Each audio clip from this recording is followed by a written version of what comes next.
This podcast is brought to you by the Clare and Gilbert Valleys Council.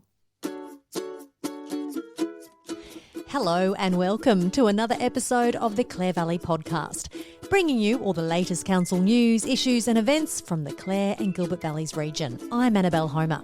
Je suis chef de cave dans la Clare Valley pour Kirill. A taste of France is coming your way on this month's podcast as the biennial Frenchfest was held in Auburn this September, a highlight on the Clare Valley's tourism calendar. Can we pull off French when we're not French?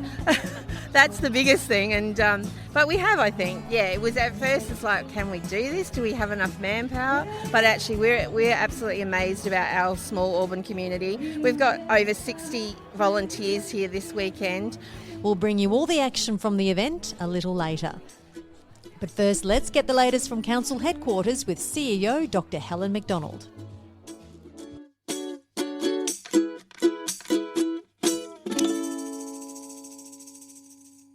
Hi Helen, thank you again for joining me on the Clare Valley Podcast. How was the meeting this week? It was very good. We had a lovely deputation from the people that live in Gulfview, and really it's about the Stanley Flat Code amendments. The existing residents in that area are very concerned that the original code amendment was not accepted by the minister, and he has indicated that it needs to be 1,200 to 3,000 square metre blocks, which is considerably smaller than the existing blocks that are adjacent to that development, and they're deeply concerned about that. So they were talking to Council about their concerns.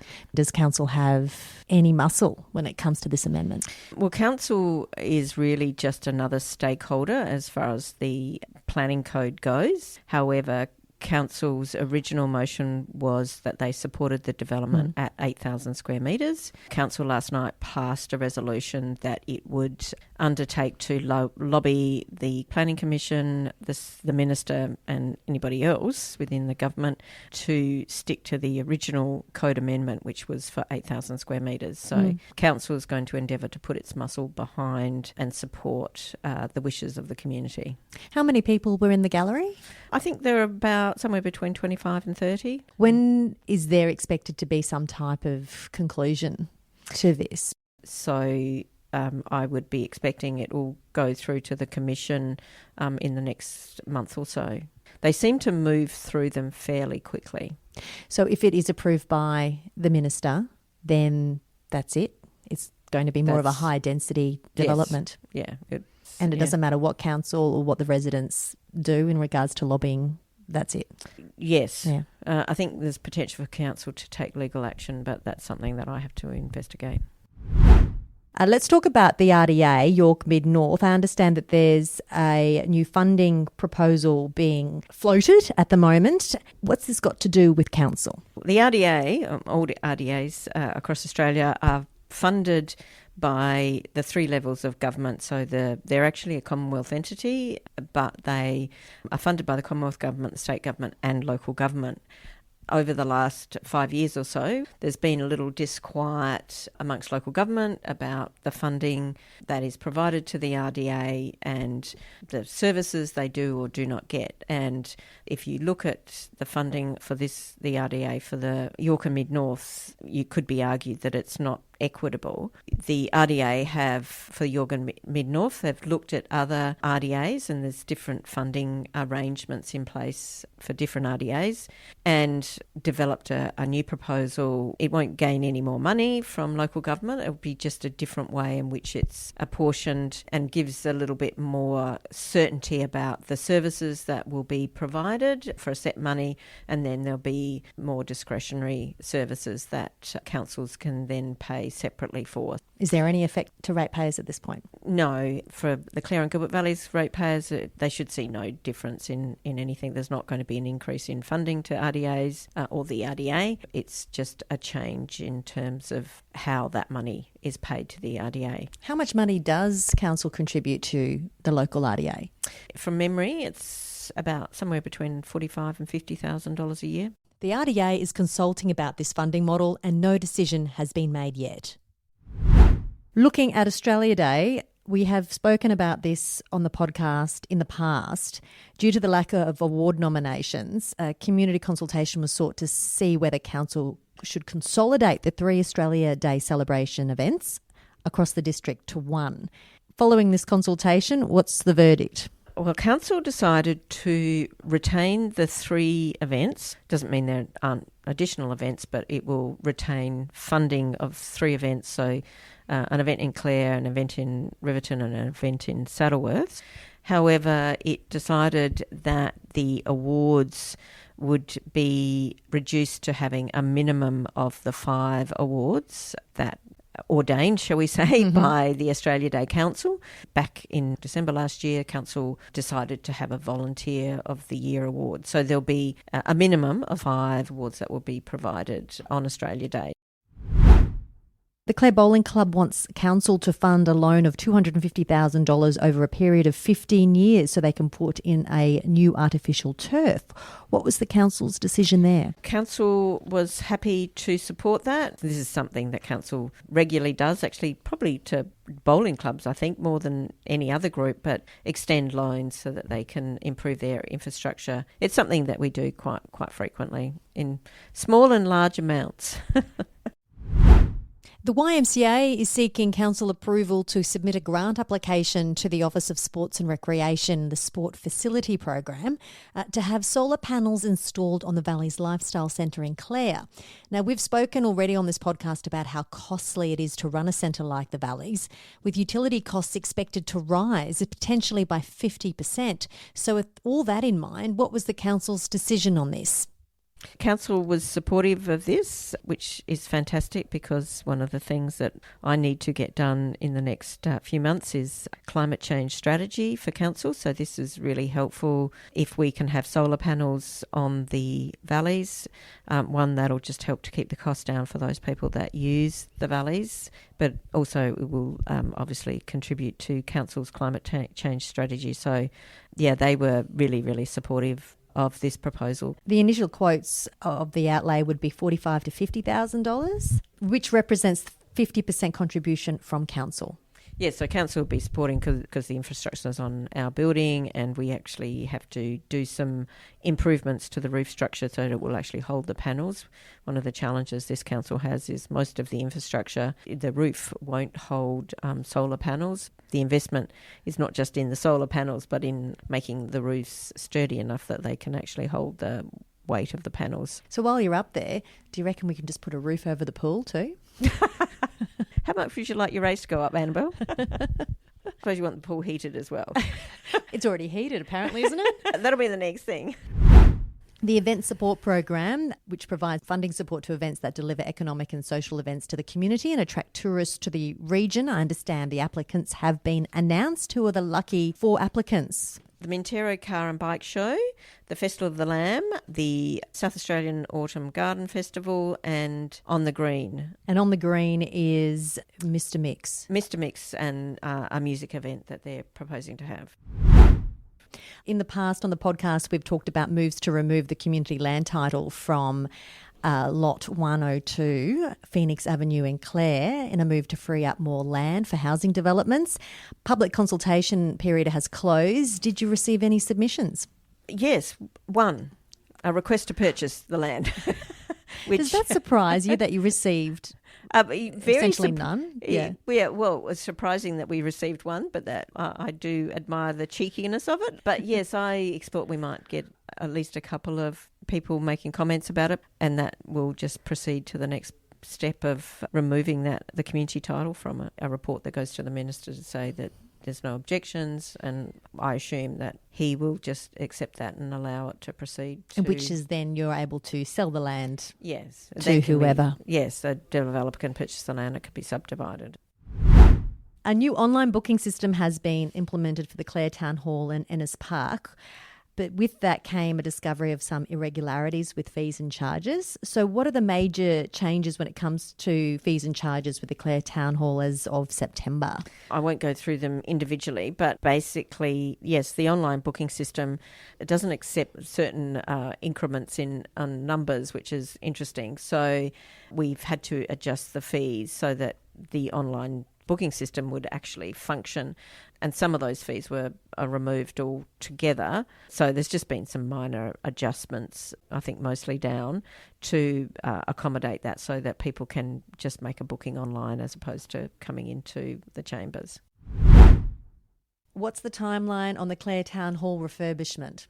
Yes, an architect has been appointed to develop a concept plan, which is great, and we will have a concept plan for the Clare Town Hall refurbishment by the end of this calendar year.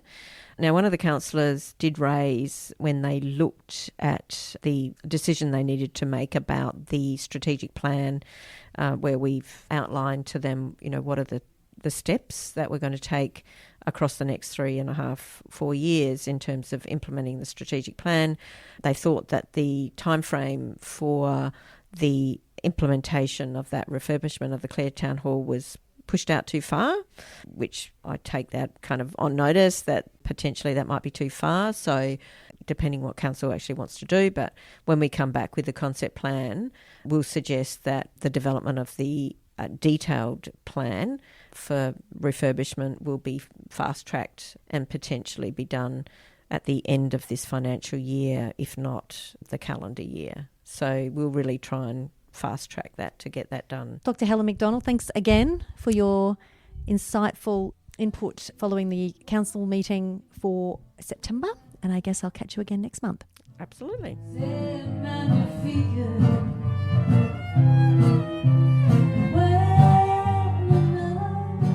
Approximately 5,000 people from around the region and beyond converged on Auburn's Frenchfest this month.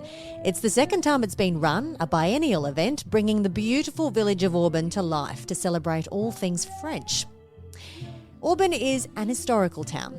It is known as the gateway to the Clare Valley and home to CJ Dennis. But its origins are not French, so why is there a Frenchfest in Auburn? Well, Kathy Adams is the secretary of the Frenchfest and explains how it all came to be. But before we talk about why there's this French flair in Auburn, let's first soak it all up, the atmosphere, the warmth, and find out what was on show this year. Well, what a beautiful weekend, Kathy. You must be absolutely stoked with the weather you've got. How have the crowds been? It's been amazing. The sun shining has definitely brought people out. Yesterday we had line out of the wine and cheese tent. People lined up for a long time, unfortunately, but, it was great to see the numbers, and yet again we got a beautiful day and they're here again, so it's awesome. So how many people are you expecting to come through the gates? We were expecting about 2,000 over the weekend, so we're pretty confident that we'll probably reach that by the end of today. Well, paint a picture as to what you've got here, Kathy, because it was on 2 years ago. This is the second time it's happened? Yep, this is our second event. So basically across the weekend it's a combination of ticketed shows with the best of the Australian French artists. Not necessarily that they're born in France, but they sing in French. So we've had Michaela Berger, Louise Blackwell, we've got Melange Latino coming on this afternoon. We've had Jen Deness, so we've had all the big names of Australian French music come and be part of our performances. And then here in the park we've got the wine and cheese tent, we've got our free performance marquee, we've got food trucks, market, everything you can possibly think of. French cheese, of course, wine, all the best of the Clare Valley as well. Yeah, so, and you've got something here for the kids too. We do. So we've got circubats here who are doing free little workshops and having their acrobats here, and their kids who are going around showing their skills, doing the backflips and all the cartwheels that I can only remember doing back in my day. We've got other circus workshops over in the Rising Sun Hotel. Yesterday we had floral workshops for the kids, so we've had lots for them to do as well. So it's definitely a family-friendly event. And the crepe making, that's happening again this year? Both days, Saturday and Sunday. So, yep, definitely a big hit. I'm pretty sure that's sold out now. So that's it's always a hit. People always want to learn how to make the crepes, and then you can see them eating their delicious makings afterwards. So it looks great. Oh, bummer. I was hoping we'd be able to score a crepe making spot. Obviously, you snooze, you lose. That might be one. There might be a couple of tickets just for the last session. Go to the hub and find out. Okay. Why is there a Frenchfest in Auburn? I don't know the backstory, but apparently Auburn's always been known as the Paris of the Clare Valley. Yeah, I don't know what the backstory. Can't find anyone really that knows, other than I think because of the village feel and that kind of provincial atmosphere that Auburn has. But the reason it came here is actually 3 years ago, I guess now. We had a Frenchman, Jean-Marc, and his friend Steve, who are part of a French band in Adelaide. They had this dream of setting up a regional French festival, just like back in France. Apparently these little festivals happen in all small towns across France, and I've been told this weekend that it's just like that, so that's pretty nice. So they had this dream, so they went all over South Australia looking for the perfect place, and then they visited Auburn and they just went, this is the place. And so they approached the Auburn Community Development Committee, which is our community group here in Auburn, and from there we took it on board, and that's how it came to be. What did you first think of the idea, though? Did you think, that's a bit left of centre? Yeah, we were like, can we pull off French when we're not French? That's the biggest thing. And but we have, I think. And it was at first, it's like, can we do this? Do we have enough manpower? But actually, we're absolutely amazed about our small Auburn community. We've got over 60 volunteers here this weekend, working in all the different venues, getting their RSAs so they can serve wine. So we're absolutely blessed with the people who live in Auburn and the regions, not just Auburn, all through the Clare Valley, who've volunteered their time to come and help us and put this on, because without them, there's no way that we could do this. This is obviously not a money-driven event. It's not a fundraising event as such. It's just a community event. Correct. Basically, what we're trying to achieve is enough to cover all our costs, and then to leave a little bit in the kitty so that next time when we do it in 2 years' time, we've got something to start with and we don't have to go back and, be absolutely reliant on sponsors and grants and that sort of thing. So that's what we're trying to do. How much does it cost to run an event like this? Yes. I don't have an exact figure, but it's in the ballpark of about $150,000. So you've got some very good sponsors. We've had some very good sponsors, yes. So Gordon Pickard, AM, is our platinum sponsor, so absolutely indebted to him and to his wife Sandy, who are absolute ambassadors for our little festival. And 2 years in a row they've provided us with platinum sponsorship, so we're very, very grateful. And then all our gold, there's too many to name, and our silver and our bronze, and all our friends of the festival, everyone that's contributed in their small way, we're just absolutely indebted to them. So Jean-Marc and Steve, are they still involved in this event? Both of them are in France at the moment, but they were very helpful with sending new acts and everything our way, so that we had some new things from last time. So I'm hopeful in 2025 they'll be back again and be part of it all again. But yeah, this year they're actually back in France themselves. How hard is that?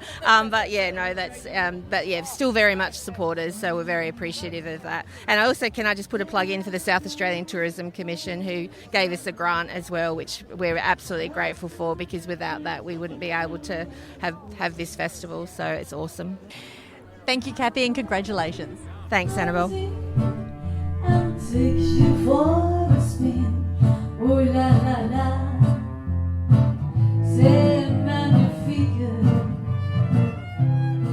Like Kathy said, there were many musical and theatrical acts throughout the festival, one being the sold-out show with a Moulin Rouge flair called Dream. The producers of the show, as well as the production managers of the entire Frenchfest, are Andrew and Karen. We were pretty well asked to do something Moulin Rouge-y, and we had about 90 songs, and we took 15 and wrote a story about it, a very humanistic song about someone's dream to perform at the Moulin Rouge, yeah. So, yeah, and what it takes to get there and live life and have things happen to you on the way. Yeah, so it covers all the challenges. So it's quite an emotional roller coaster, the whole play, but it ends on a very happy high note. Shebang. This is your day job? This is what you specialise in, or is this just a hobby? It's a specialised day job at the moment, and we also do other things, so yeah. So you're a lyricist? Yes. What's your background? My background's actually in education and writing, so yeah, it's more a writer than a lyricist, but we're moving into the lyricist. Actually, background is academic writing, which is pretty boring. This is so much more fun. Tell me about Dream. Who was involved? Is it a local production, or are you getting people from near and far? We got our leading lady, an amazing girl, Charlena Bain from Brisbane, and then Dino Jag was the leading man, and he's a local singer, songwriter that we have worked with before, and lovely creative person, and he and his wife put us onto this amazing girl called Virginie, French. She's been out here for 7 years, but she's still very French, and she pulled it all. She was the cement and the glue that pulled the show together. She narrated it and brought the French flavour to the show. We're very grateful for our cast. And then we had the Bella Rouge dancers from Adelaide, 6 young girls, and they're very talented choreographers, do the spectacular acrobatic dancing. It was pretty amazing. Yeah, and the writers, Karen and I, are from Leasingham, and our songwriting crew, some of them are from Giles Corner. We live in a special part of the country, so a lot of creative stuff really blossoms from here. Yeah, it's great, yeah. Is this the spectacle of the French Festival? Was this the go-to production? It sounds like it ended up because both of the shows were sold out, and the idea was to have something Moulin Rouge-y, and no one was picking it up. It was too hard for everyone, so as production managers we thought we'd put something else on our plate. That sounds awesome. We'll have the video out soon. You'll have a video? Yeah, it was happening too well. Without a video it would have been, my goodness, that happened and we didn't capture it, so we captured it.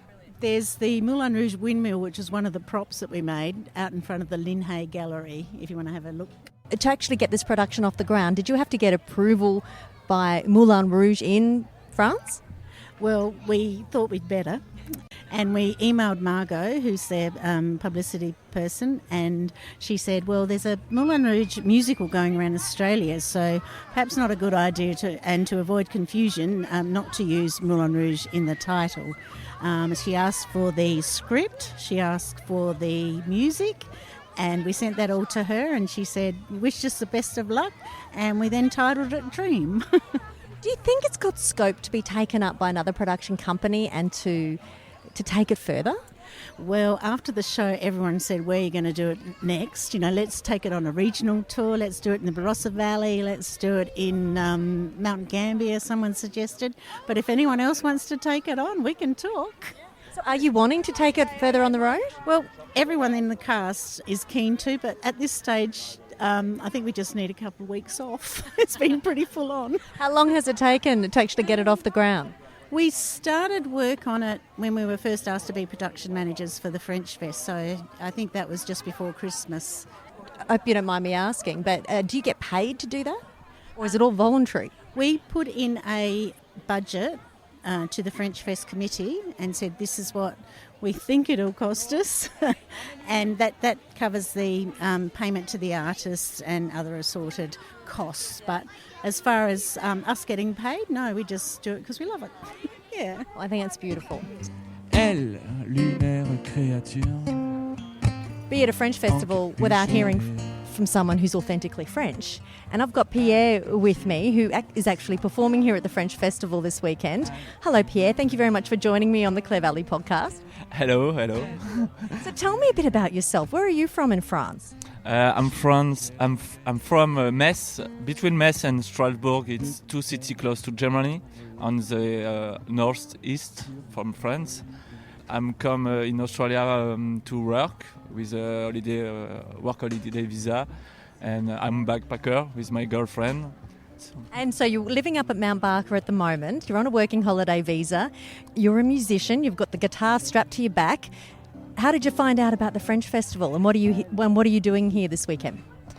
I post a message on Facebook to found some gig in around Australia, and someone tell me, yeah, you are French, you need to try a Frenchfest at Auburn. So I contact them, and they say, yeah, come. And you get to play some music in just a moment, which is exciting. I can't wait to hear it. So it's acoustic guitar? Yes, that's it. Just acoustic guitar and my voice. Okay, this is probably a really naive question, but what's the difference between, say, an Aussie playing a guitar opposed to a French person? They got a lot of flair, the French, I reckon. Oh. Play Caisson by Chisel. I don't know me in particular. I try to create an atmosphere with good vibes, but I try to create something cozy, but a little bit strange also. Cozy and strange. Yeah. I like that. I like that. I'm looking forward to hearing cozy but strange. To finish off, I need some French. I need you to speak French for me. I love the French language. Can you take it away for me? Qu'est-ce que je pourrais dire? Déjà, merci de m'avoir accueilli. Merci à Auburn de m'avoir accueilli. Merci à vous de me donner la chance de me présenter dans un podcast. Et puis, longue vie au festival et passez une bonne journée à ceux qui nous écoutent. He said that he welcomed everybody. He thanks everybody for welcoming here in the French festival. He had a great time, and he also thank you to everybody and enjoy the festival and the podcasts too.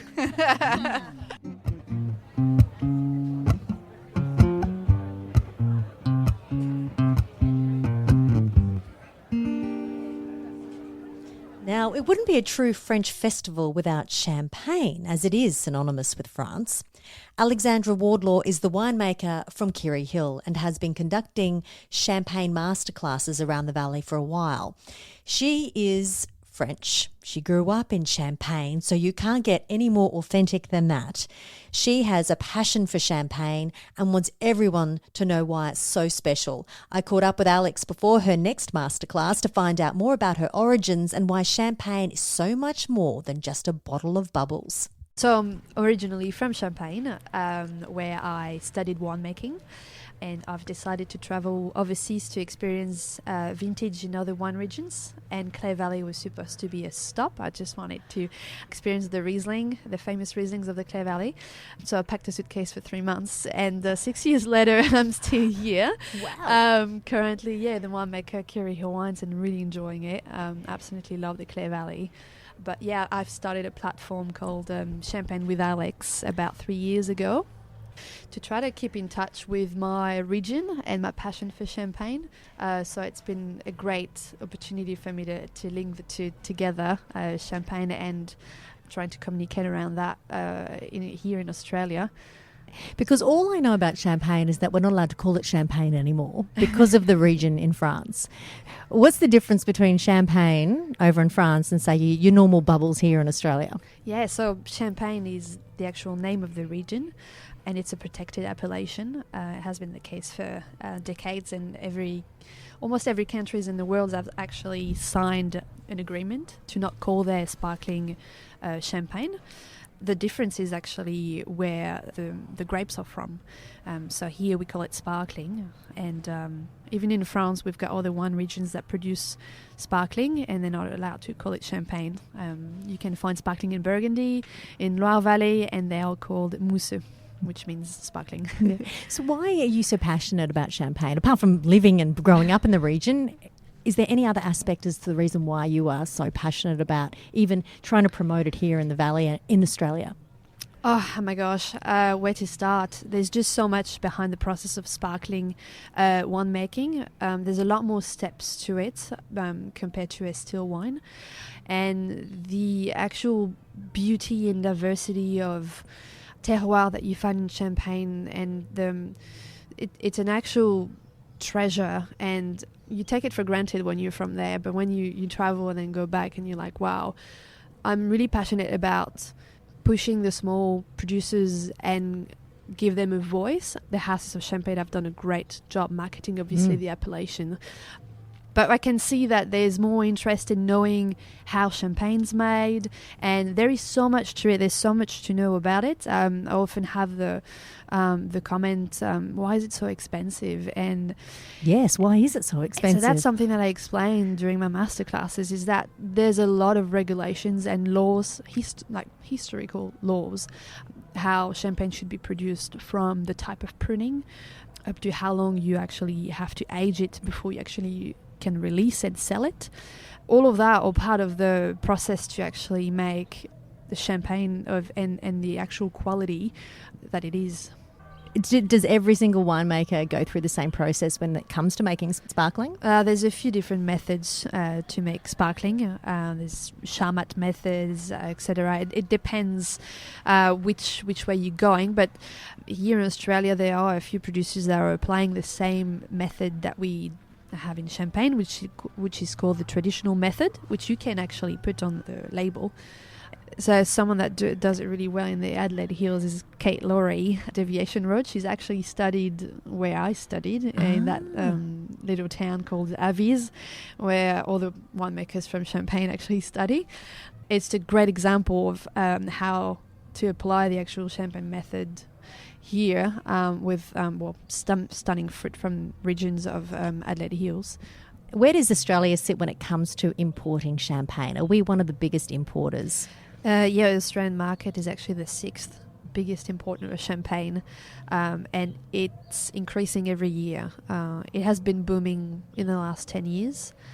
Yeah, Australians are really fan of their champagne, which is really good. And who's the biggest importer? I think it's the UK.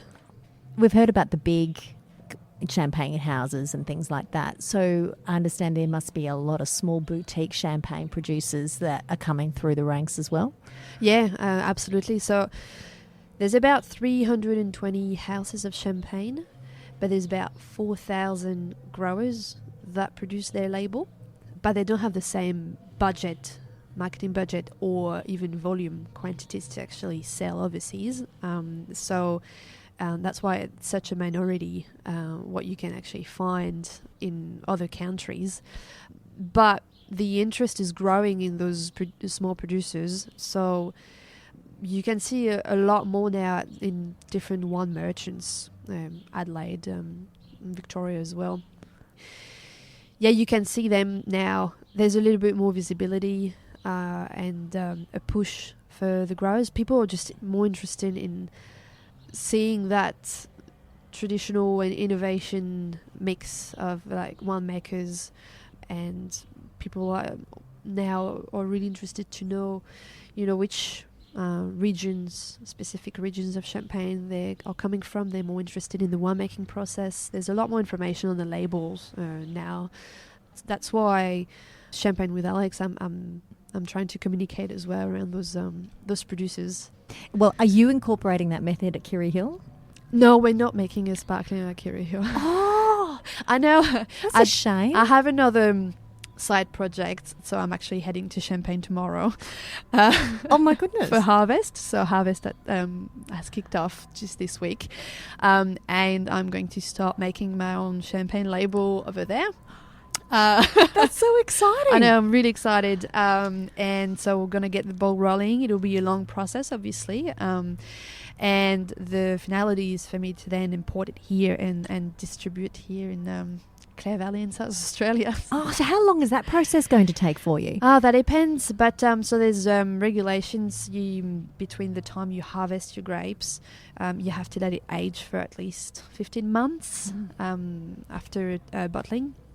It can take quite some time, perhaps 2 to 3 years before I actually get it here. I'm just getting the ball rolling, so I'm flying tomorrow and just catching up with my contact over there and see what we can do.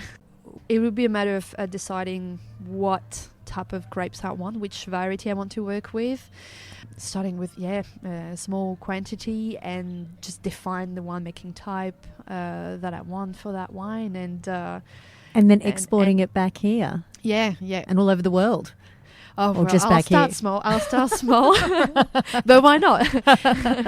That's so exciting. So this is obviously a dream. Yes, absolutely. Because I'm trying to combine my two loves, which are my love for Clare Valley and Champagne. So we're not going to lose you totally, are we? Though not at all. You're not going back for good anytime soon. I'm not going anywhere. After traveling for a bit, Clare Valley has been I could feel that it was home for me. It really gathers everything that I actually envisioned in my life.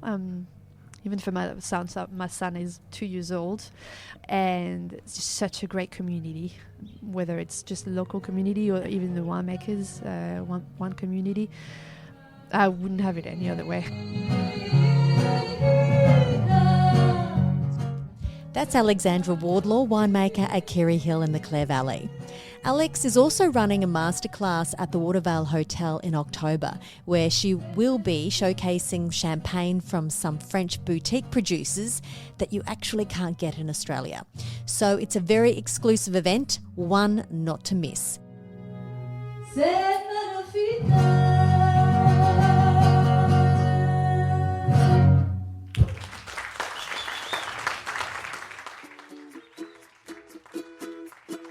That's another episode done and dusted. I hope you enjoyed this one with a French flair, something you don't hear about often in the Clare Valley. If you'd like to recommend an event, a community group, an individual or an issue to be featured on this podcast, I welcome all suggestions. Until then, I'll catch you next time.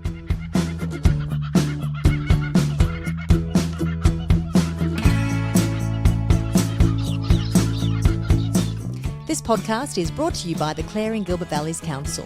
You can keep up to date with the latest council news via its website, Facebook or Instagram pages.